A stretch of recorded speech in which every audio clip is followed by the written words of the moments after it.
I think he's one of the best heavyweights of all time, and his movement is so different. One of the things that was interesting, where they were talking about the fight, and AJ Tony Bellows was talking about when he fought him. The big question looming over everything is who's stopping this guy?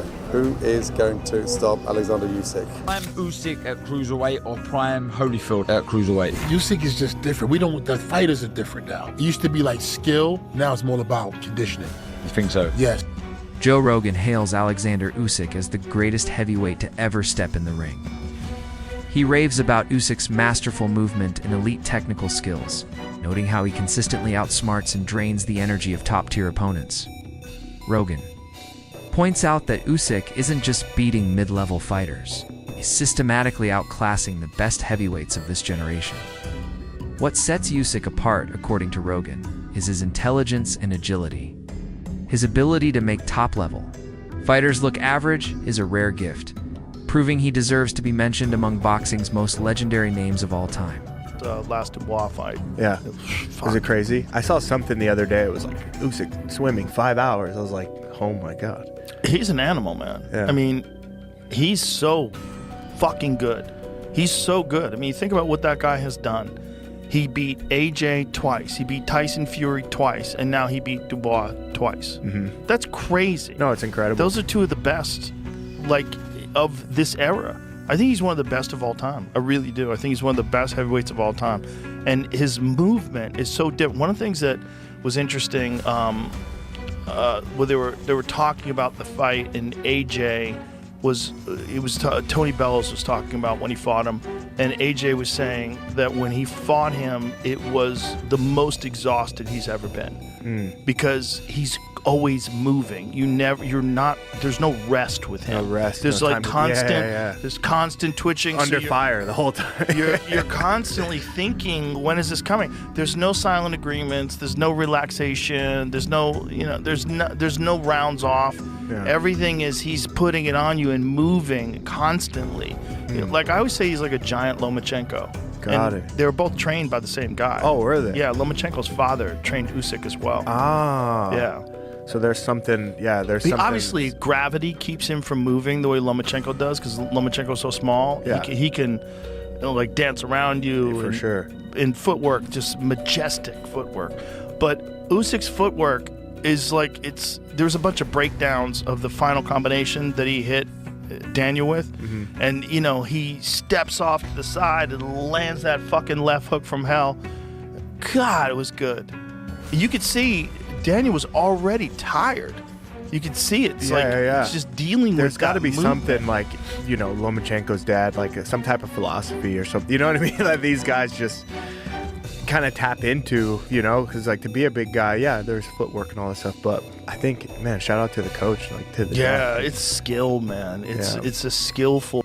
Boxing experts widely agree Usyk has solidified his place alongside the heavyweight division's greatest icons. For years, legends like Lennox Lewis, Larry Holmes, and Evander Holyfield have dominated the all-time conversation. But Usyk's performances have changed that. His rise from cruiserweight wasn't just impressive, it made history. He didn't just survive in a heavyweight division full of massive punchers, he made them look average, with elite skills, unmatched fight IQ, and consistency against top talent. Usyk has shown he's more than a champion. He's reshaping what it means to be great in the heavyweight era. Let's quickly have that conversation then about the best heavyweights of all time. Where? Because I know in your head you've done it already. I mean, you've done about 20,000 videos since the fight. One of those videos must be saying where he's ranked as an all-time top 10 heavyweight. Oh, I think he has to be in the top 5, if not top 3. But he has to be. He has to be. And go on then, name him. So, Muhammad Ali. Yeah. Lennox Lewis. Yeah. And I would actually probably say Alexander Usyk. Yeah. Just ahead of Larry Holmes. Okay. Just ahead of Larry Holmes. Yeah. I know, look, those two, Lewis and Ali, their resume speaks for itself. The world title fights, they speak for themselves. I've sat with him and he has an aura. You can tell that, even looking at my videos, there's he something walks different. in, dude, and you're like, okay, his eyes, they're this very like piercing, and you think, you feel like you are in the presence of something very, very special. Alexander Usyk has gone toe-to-toe with nearly every top heavyweight out there and won, often more than once. Though today's heavyweight scene lacks the variety of past decades, Usyk has repeatedly proven his dominance in rematches without ever losing focus or edge. The fact that boxing fans struggle to name a fresh, worthy opponent says it all. Maybe Joseph Parker remains, but even that matchup lacks real suspense. Usyk's career speaks for itself. He's earned undisputed titles in multiple divisions, while maintaining elegance, command, and precision. His status is no longer up for debate. He's carved out an ironclad legacy. Quick feet, he's got some power, and he's got Andy Lee. Those things make that fight pretty intriguing. I agree, and if he faces him, I think he again will be the heavy favorite. And let's assume he beats him. Do you retire? Do you take another lap around the same block? Like you said, it's a young 38, and again, I know this is a money game, but the other young heavyweight that I like that's been on a very good run, and we've been impressed with them, Agit Kabayel. And now that's another relatively small heavyweight that's quick-fisted, and he knows how to operate inside. Again, he's already beaten Fury twice. He's fought Joshua twice. When we talk about trilogies, generally it's about 1-1, right? Not 2-0. Exactly. Although we just had one with Serrano and Taylor, but again, they have limited opposition. But there you have it. Alexander Usyk once again becomes undisputed heavyweight champion of the world. And rounding out Boxing Palooza 2025 from the MGM Grand in Las Vegas. There's growing speculation that Joseph Parker might be next for Usyk, but most agree the matchup feels more ceremonial than competitive.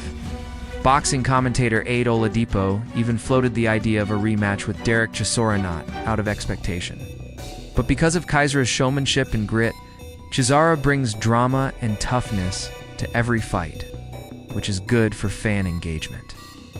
But the truth is, Usyk's abilities far exceed both Parker and Kaisera. His achievements and refined skill level put him in a different class altogether. Future bout would likely serve as yet another reminder of Usyk's dominance in the sport. Then, well, here it is. Here's your world title shot. You're going to fight for a world title, right? But if you're Joseph Parker, and I spoke to Andy Lee, it isn't just a case of fighting for a world title. You want to fight the number one for the world title, and that guy is Alexander Usyk.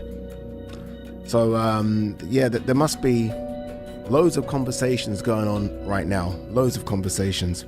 I did say this the other day, and I don't know, sometimes I'm like, you know, when I was in the ring and I was interviewing Alexander Usyk, I was desperate because of my love for Joseph Parker. I was desperate for Joseph Parker to get. I know he got in the ring after, but I'm talking about on the zone. So whilst everyone is still in the stadium and everyone's still tuned in, I was desperate for him to kind of just jump in the ring. I was desperate for him to do it. Chisora was trying to do it. So Chisora knows how to play the game. And as much as people are like, what's Chisora doing? Chisora won't get the fight, but that's kind of what you got to do. And I know people are like, well, 1 second, it's not like that. It's ranking. Well, no, it's not though, is it? Because, again, Alexander Usyk can vacate the belt. He can say no. You have to kind of do what Daniel Dubois did last time. Daniel Dubois, rightly or wrongly, got in the ring, pissed Usyk off. Usyk's like, okay, we'll fight then. Fuck it. If this is what you're doing, dude, we'll fight. And I felt like there was a time where I wanted Joseph Parker to almost nudge me. And I'm telling you now, you know, we're kind of told not to give the mic. I don't know if you see, I always hold onto the mic. I would have given Joseph Parker the mic. And I would like Joseph Parker, because there's a mean side to Joseph Parker. I think everyone sees the friendly side. I've seen the mean side. And I wanted Joseph Parker to say, I want my shot. You've been ducking me. All these things might not be true, but do it. Sell it. The crowd would have gone a bit wild, right? Because I think a lot of the crowd want Joseph Parker to get his shot. But that's not what happened.